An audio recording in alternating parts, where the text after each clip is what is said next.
O primeiro God of War foi aclamado como um clássico pouco tempo depois de chegar às lojas e Kratos subiu ao panteão dos grandes personagens dos games. Uma continuação era inevitável e com ela vinha o desafio de dar continuidade à história que havia acabado da maneira mais impactante possível. Kratos agora era um deus. By defeating Ares, Kratos, the once mortal warrior, became the new god of war. However, Kratos soon found himself alone on Olympus, shunned by his fellow gods. No segundo episódio do especial God of War, a criação de um mito, vamos falar sobre a produção de God of War 2, a sequência que tinha a árdua tarefa de manter o alto patamar do game original e conseguiu. As mudanças de comando, as decisões difíceis tomadas pela Sony Santa Mônica e o resultado, um jogo superior ao primeiro em todos os aspectos.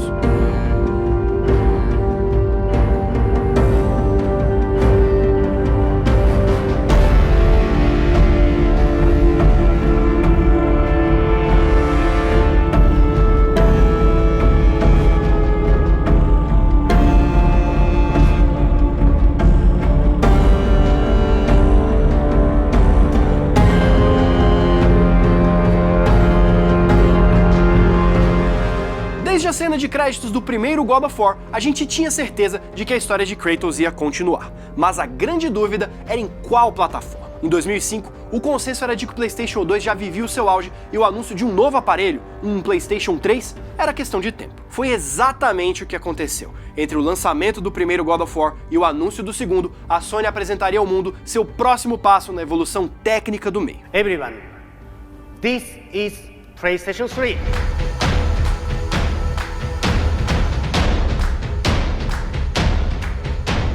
Com o PlayStation 3 chegando em 2006, todo mundo esperava que os principais jogos da Sony fossem desenvolvidos para o aparelho. Internamente, não foi bem assim que aconteceu. Antes mesmo de começar a programar, a Sony Santa Mônica tinha uma decisão complicada para tomar: lançar o jogo no PlayStation 2 ou no PlayStation 3. Eles poderiam correr contra o tempo, criando em cima de uma plataforma nova e desconhecida só para lançar o game pouco depois do lançamento do PS3, ou poderiam ficar na geração anterior e aproveitar todo o seu potencial, ainda que o PlayStation 2 fosse oficialmente defasado no momento em que o jogo chegasse às lojas. O dilema acabou chegando nas mãos de Shuhei Yoshida, chefe global dos estúdios da Sony, que escolheu o PlayStation 2 para a equipe trabalhar.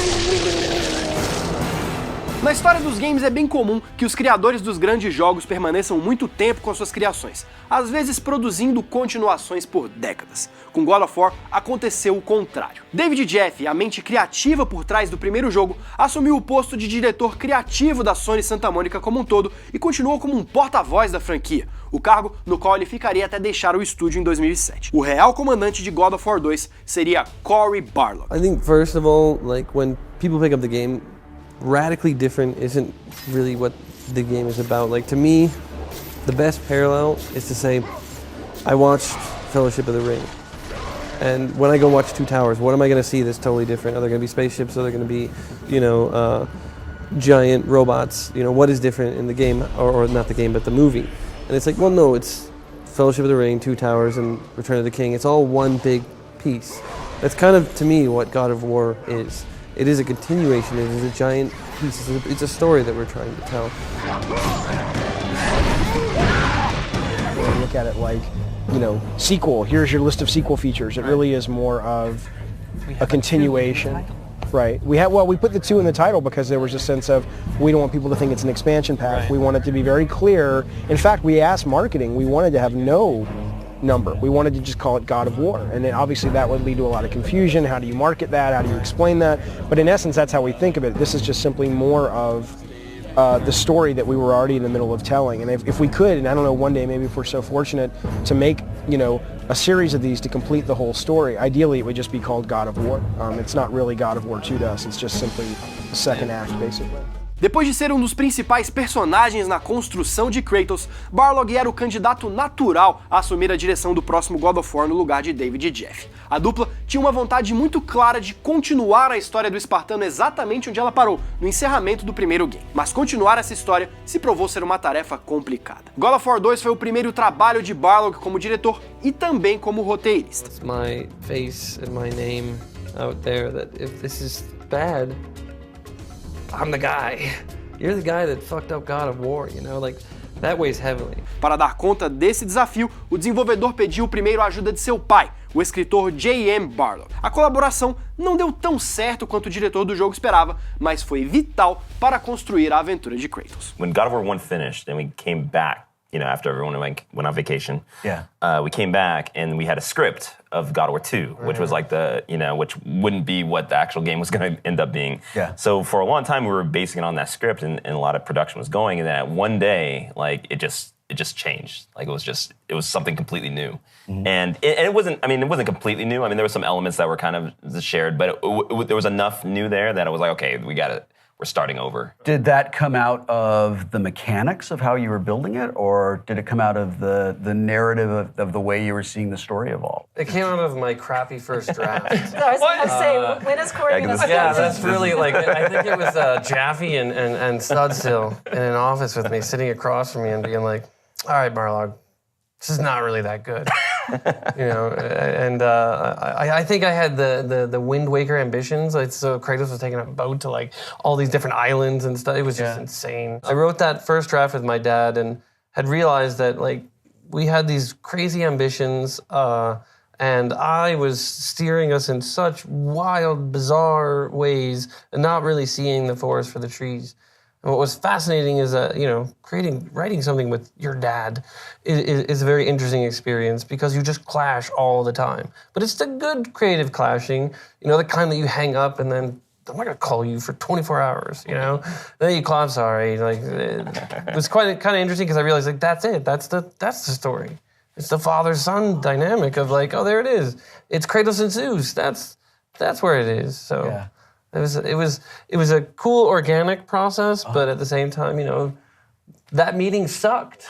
When, you know, Javi's like, this is terrible, dude. What are you doing? And I was just, yes, nonsense. A ideia de que Kratos é o filho de Zeus já havia sido sugerida em cenas extras do primeiro God of War e rapidamente se tornou a solução que Barlog precisava para transformar God of War 2 na melhor continuação possível para a história de Kratos, sem deixar de lado o peso necessário para fazer uma aventura ainda maior. Se o espartano havia se tornado um deus, nada melhor do que colocar outro deus como seu maior oponente. A decisão de colocar Kratos contra Zeus também resolveu outro grande problema do estúdio: como fazer o jogador que terminou o primeiro God of War voltar à estaca zero e obter novos poderes sem se sentir lesado. Só um oponente como o soberano do Olimpo seria capaz de armar para cima de Kratos, como acontece na icônica sequência da abertura do jogo no PlayStation 2, no qual o espartano é enganado a entregar os seus poderes para derrotar o gigantesco colosso de Rhodes, em uma cena que, curiosamente, foi uma das últimas a ficar pronta.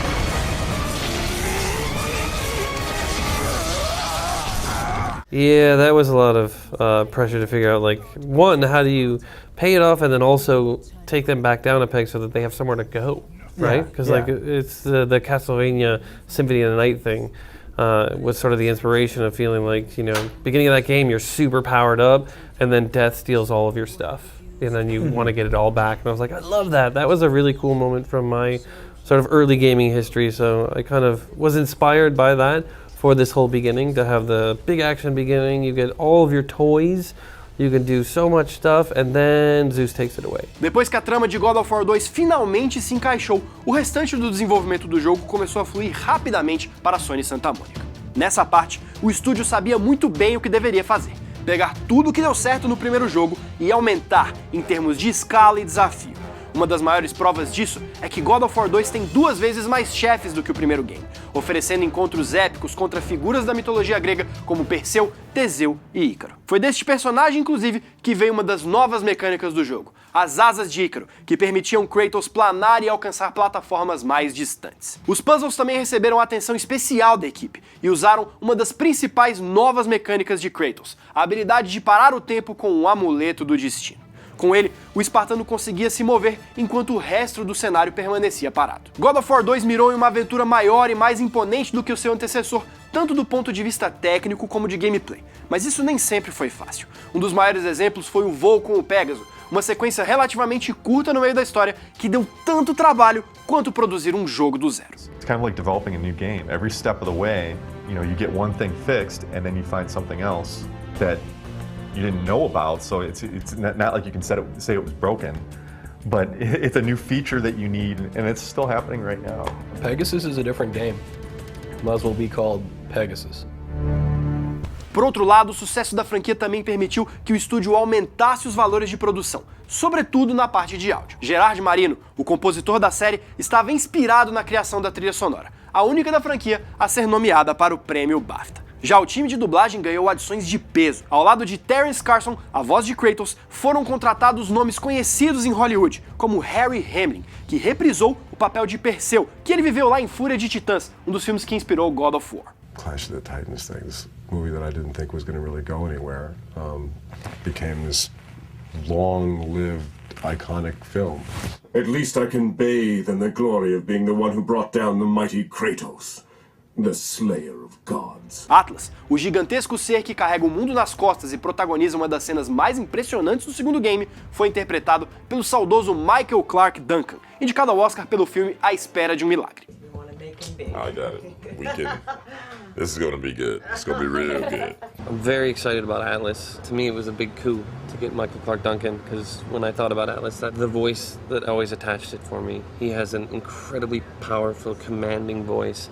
You dare show your face to me, who breaks my chains of torment. Enquanto o desenvolvimento de God of War 2 progredia, a questão das plataformas atrapalhava a Sony Santa Mônica novamente, mas desta vez em termos de divulgação.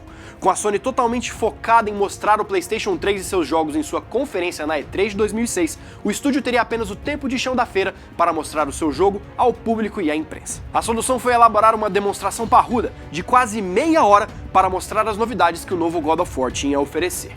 Entretanto, Barlog achou que o título não estava pronto o suficiente para ser exibido ao público e o tempo para corrigir tudo era bem curto. E3 update meeting to kind of get a status check from all the key leads of where we're at on the entire game, and this is actually going to be my first playthrough of the E3 build all put together. And hope everything goes fantastic because we don't have that much time. It's kind of one of those necessary evils, and it's something that we decided we would embrace when we were working on God of War. We decided, man, it sucks doing this, but let's just make the best of it, because if we're ever going to make this game successful, then making the press notice it at E3 would be very important. This is our opportunity to get the franchise out. We're kind of taking the training wheels off here and giving other people the controller and saying, you play it the way you want to play it. We're going to have to gauge their reaction from that. I really want people to walk away from this going, fuck. I really didn't think that they could make a game better than the first one. It's really easy to go through a production and go, okay, this is sort of working all the way. I'll get the last 10%, when we start heading down. Problem with that kind of mentality is always that 10% turns into 50, 60, 70%, because it's like, oh, well, what I thought was going to work didn't. Now I'm back to the drawing board. E3 allows us that opportunity to just go, we're going to get it all done, and it's got to be done all the way. And it kind of is a little wake-up call for a lot of people. I think that's great. For all of us, but we all kind of feel the exact same way, which is we don't want anybody to see it until we all feel 100% about it. So that's the sort of the double-edged sword of E3 is, you can chase the demo, trying to get it out there, trying to show people what you got. But if it's crap, you're going to pay the price. Can't go home until he goes home. I'm sleeping here tonight, man. There's no hope for you. It's all over. There you have it. I'm sleeping here tonight.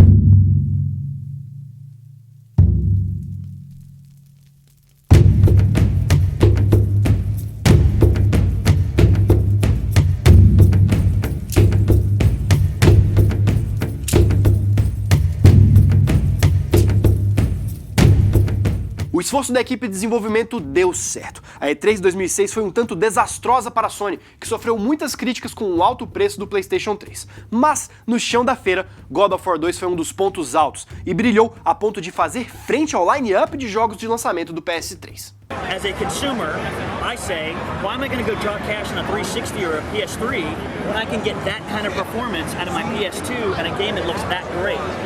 That's awesome. I was actually kind of bummed out when I heard we were going to do this game on the PlayStation 2.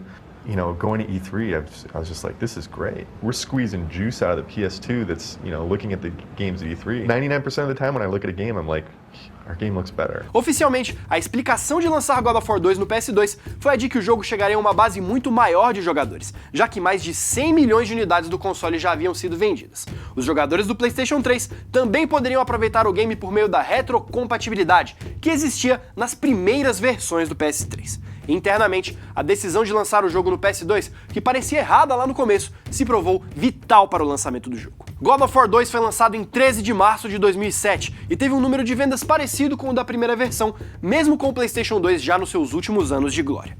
O título foi ainda melhor recebido do que o primeiro, sendo novamente nomeado para várias premiações de jogo do ano. Em retrospecto, God of War 2 foi considerado como um dos melhores games da plataforma em todos os tempos. Para fechar com chave de ouro, o jogo também deixou o maior gancho da história da franquia, que seria encerrado em God of War 3 com o estilo. We will stand together, and I will wipe out this plague. Olympus will prevail.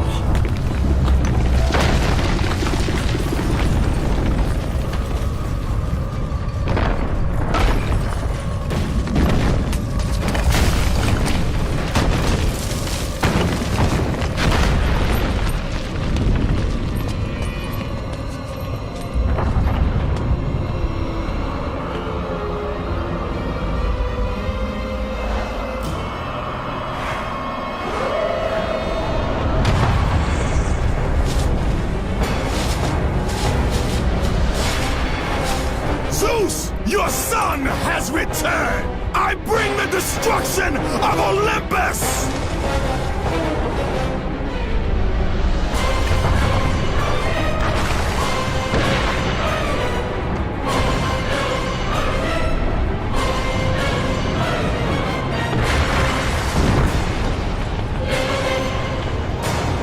No próximo episódio do especial God of War, a criação de um mito, vamos voltar no tempo para entender o passado de Kratos em sua família em God of War Chains of Olympus e God of War Ghost of Sparta, os dois títulos da franquia lançados para o PSP. Vamos ver os desafios, as soluções e o legado das aventuras de Kratos no console portátil da Sony.